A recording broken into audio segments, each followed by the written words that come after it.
Jadi sekelas Ibnu Abbas melakukan cocokologi gitu loh. Gitu intinya. Oh, benar juga ya. Iya. Kalau dibilang cocokologi kena semua itu berarti. Kena, berarti sahabat-sahabat cocokologi orangnya. Salah dong cocokologi. Enggak, cocokologi itu enggak salah ya. Ketika itu memancing kita untuk beramal soleh.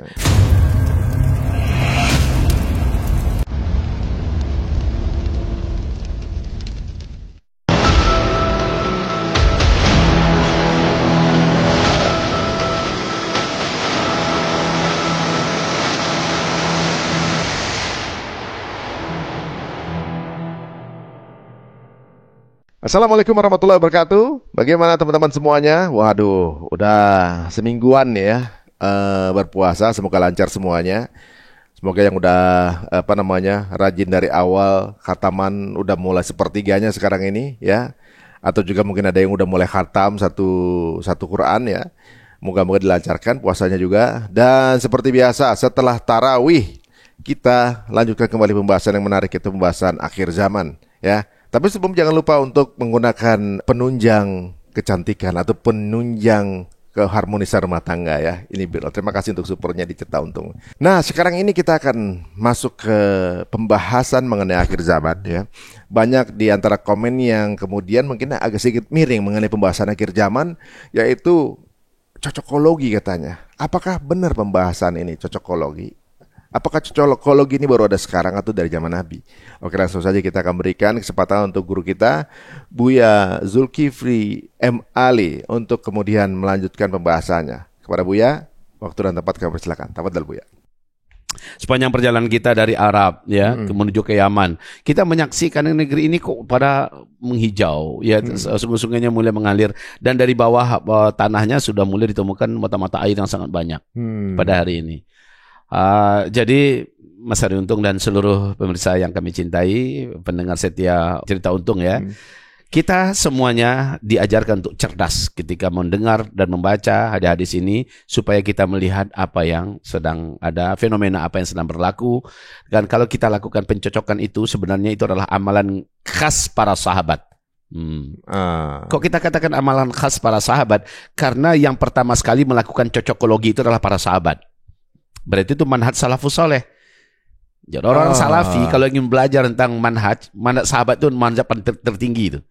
Nah, para sahabat punya prinsip cocokologi. Contohnya apa?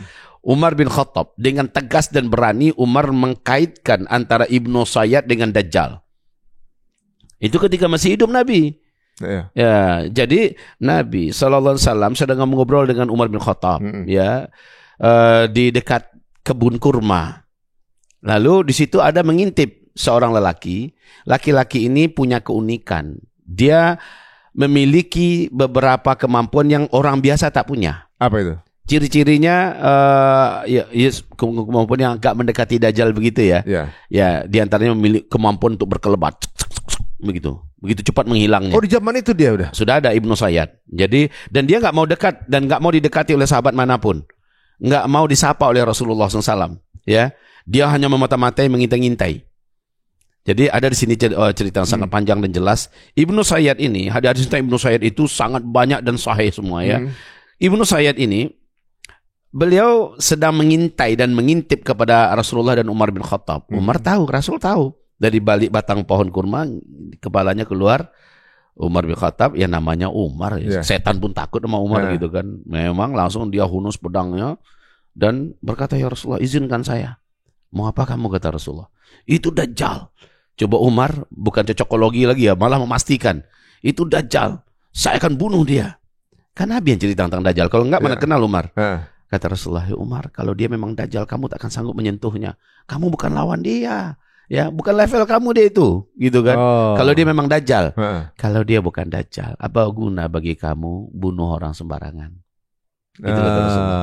Ini bentuk cocokologi. Tahu enggak? Mas Hari, wahai para pemirsa, sampai meninggal Rasulullah tidak menampik bahwa Ibnu Sayyid itulah Dajjal atau tidak. Rasulullah biarkan saja para sahabat memiliki keyakinan itu. Apa salahnya Nabi kalau mengatakan Umar ente mak terlalu semangat, Dajjal itu nanti di akhir zaman Umar. Kan bisa aja Nabi mengatakan begitu. Ini enggak, Nabi biarkan sahabat yang keyakinan itu. Sampai Umar menjelang meninggal, Umar masih berkata, saya benar-benar yakin Ibnu Sayyid itu adalah Dajjal. Itu Nabi sudah lama meninggal itu. Nggak pernah diingkari oleh Nabi. Nggak pernah. Jadi kalau itu memang Dajjal, engkau tak akan bisa menyentuhnya. Baik, saudaraku yang tercinta. Ini contoh ya. Dan ini juga diimani. Bunda Aisyah juga percaya, Sofia, Ubay bin Ka'ab. Banyak sahabat-sahabat yang percaya bahwa Ibnu Said itu adalah Dajjal. Jadi mereka mencocokkan hadis Nabi tentang akhir zaman dengan fenomena yang nampak. Berarti ini adalah tipe amalan yang sudah dicontohkan oleh para sahabat. Siapakah orang yang paling punya pemahaman paling lurus melebihi para sahabat? Nggak ada. Iya, benar. Kalau memang para salafi ingin mengatakan kami adalah salafi, itulah salafi sejati. Sahabat-sahabat, dan mereka sudah melakukan itu. Contoh yang kedua, Mas Hari, yaitu Ibnu Abbas. Ketika terjadi hantaman meteor, bukan hantaman ya, meteor melesat menuju bumi. Pernah terjadi itu? Pernah di zaman Ibnu Abbas ya, Rasulullah sudah meninggal nih. Ibnu Abbas sudah jadi guru besar. Ibnu Abi Mulaikah berkata, guruku, yaitu Ibnu Abbas nih, berkata semalaman aku tak bisa tidur.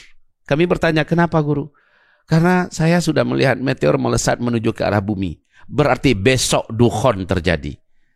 Coba lihat. Beliau langsung mencocokkan apa yang nampak, fenomena yang nampak dengan hadis Nabi terkait dengan dukhon. Bahwa dukhon itu terjadi karena hantaman meteor. Nah, meteornya udah melesat. Berarti besok kalau meteornya menabrak atmosfer bumi, langsung ke daratan bumi, boom ya. Terjadi lalu ledakan. Ya, abunya itu menutupi dan membuat gelap bumi ini, gelap gulita. Berarti besok dukhon dimulai. Kan gitu kata Ibnu Abbas. Ibnu Abbas ini siapa? Ibnu Abbas adalah sahabat yang didoakan oleh Nabi dan dijamin beliau adalah mufassir Al-Quran. Jadi ahli tafsir Al-Quran nomor 1 itu Ibnu Abbas. Oh, yang doanya al-mafaqihu fiddin. Allahumma faqihu fiddin wa alimu ta'lim. Wa alimu ta'wil. Wa alimu ta'wil. Ya. Itu beliau. Jadi nggak mungkin ini sebenarnya. Makanya waktu kita ke Taif kita berkunjung kan ke makam yang beliau. gerbangnya itu. Itu dia Ibnu Abbas. Jadi sekelas Ibnu Abbas melakukan cocokologi gitu loh. Itu intinya. Oh, benar juga ya. Iya. Kalau dibilang cocokologi kena semua itu berarti. Kena, berarti sahabat-sahabat cocokologi orangnya. Salah dong cocokologi.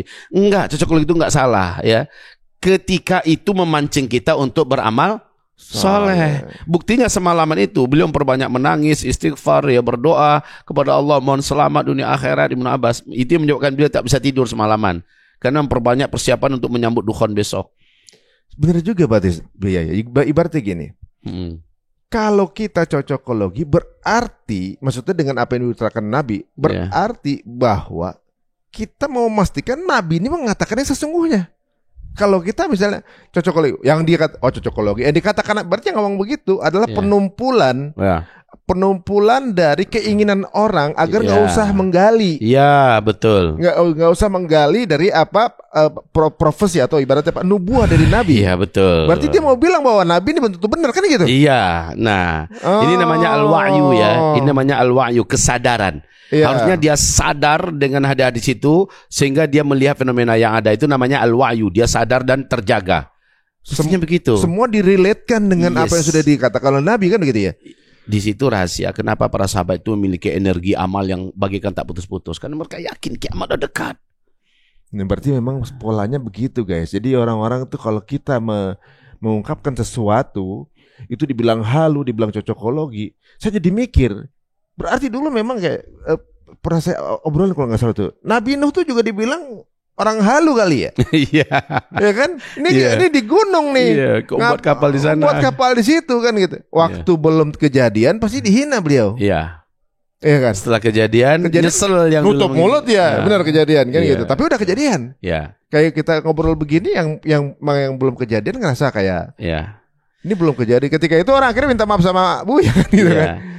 Ada dulu memang pernah satu kali kami mengalami ketergelinciran. Dan siapa sih orang yang tidak tergelincir? Ulama besar kelas apapun mengalami ketergelinciran ilmiah, akidah, dan tapi mereka cepat taubat. Itu ciri orang-orang yang betul-betul mencari jalan yang lurus. Mereka tidak akan berlama-lama terjatuh di lubang yang sama. Mereka pasti cepat bangkit. Dulu tentang 15 Ramadan. Pernah dulu beberapa 10 bulan sebelum Ramadan 2021 itu kan pernah kami menyebutkan tentang adanya peluang Ramadan ini terjadinya hantaman Ramadan, bacakan hadis. Tapi di bulan Desember 3 atau 4 bulan sebelum Ramadannya kami sudah ralat. Dan sayangnya ralatan itu tidak dibaca oleh pihak sebelah.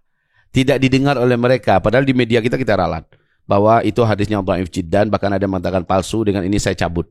Saya katakan itu, dan kita tidak boleh berpegang ke sana. Tetapi yang mereka pegang apa yang kita sampaikan 10 bulan yang lalu. Kalau mereka mau jujur, mereka dengarkan ralatan kita. Dan bagi kami bukanlah hal yang memalukan saat kita tahu ini adalah salah, kita akan meralat. Itu bentuk amanah ilmiah. Manusiawi ya. Iya, bentuk amanah ilmiah yang membuat umat malah harusnya semakin trust. Karena kita tidak akan menggelincirkan umat dalam kesalahan. Ya. Dan juga intinya apa yang kita lakukan dari hadis Nabi tentang akhir zaman, memperingatkan umat pada intinya. Untuk apa? Agar mereka memperbanyak amal soleh. Ya, jadi target kita ya yang disampaikan hadis, yang dikasih lihat adalah fenomena yang sesuai. Kemudian target kita adalah mereka beramal soleh. Apa salahnya dalam hal ini? Kecuali kami yang tidak menyampaikan hadis, mengarang total. Ya kita hanya berdongeng saja. Ya kita tidak ada sumber rujukan. Tanpa dasar. Iya, dengan itu barulah kita harus menutup telinga, menutup mata, bahkan meluruskan orang yang tukang ngarang-ngarang itu. Kalau kita semuanya jelas ya. Jadi apa yang dibacakan ini sesuatu yang sudah diutarakan ratusan tahun yang lalu. Ya, dan lagi kejadian sekarang kan? Ya, kejadian sekarang. Kejadian sekarang ini udah disebutkan sebelum ada mobil, belum ada handphone, belum ada, tapi disebutkan masa lalu gitu saat itu. Uniknya berarti di ajaran Islam di ajaran Islam tuh membahas sesuatu yang sebelum terjadi, sedang terjadi, dan akan terjadi. Iya. Ketika yang sebelum dan sedangnya terbukti, apa alasannya kita nggak mengimani yang akan, kan begitu ya? Iya. Nah, inilah yang ini. Mungkin ketika umat Muslim faham atau juga mungkin bersiap akan sesuatu yang akan terjadi, mungkin itu yang ditakutkan. Gitu ya. Yang ditakut oleh pihak kafirin ya. Benar. Karena mereka tidak mau kita melakukan antisipasi. Karena Nabi ketika menyebutkan penyakit, Nabi juga menyebutkan obat. Ya. Ketika Nabi menyebutkan masalah, Nabi menyebutkan solusi. Ya, jadi ketika disebutkan di akhir zaman ini solusinya. Termasuk ketika dukhon terjadi supaya kamu selamat, lakukan ini kata Nabi. Ketika Dajjal muncul supaya kamu selamat, lakukan ini. Ya, jadi Nabi menceritakan dengan lengkap dan juga ada solusinya. Nah, ini yang sangat di akhir zaman langka ulama yang menggelutinya.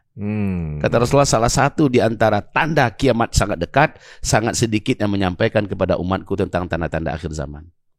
Oh, jadi umat lupa. Ada hadisnya Rasulullah menyebutkan itu. Supaya umat nggak ngeh ya, supaya umat itu nggak nyadar dan nggak terbangun bahwa ini sudah akhir zaman. Coba, kalau tidak ada kita menyampaikan ini, siapa yang tahu kalau Palestina ada kaitannya dengan akhir zaman? Justru ini gerbang akhir zaman yang boleh kami katakan menuju ke gerbang tanda besar kiamat. Palestina sekarang. Iya. Waktu di awal dulu dibilang bahwa Palestina konfliknya akan biasa, nggak tahu kejadian sekarang kan gitu. Ya.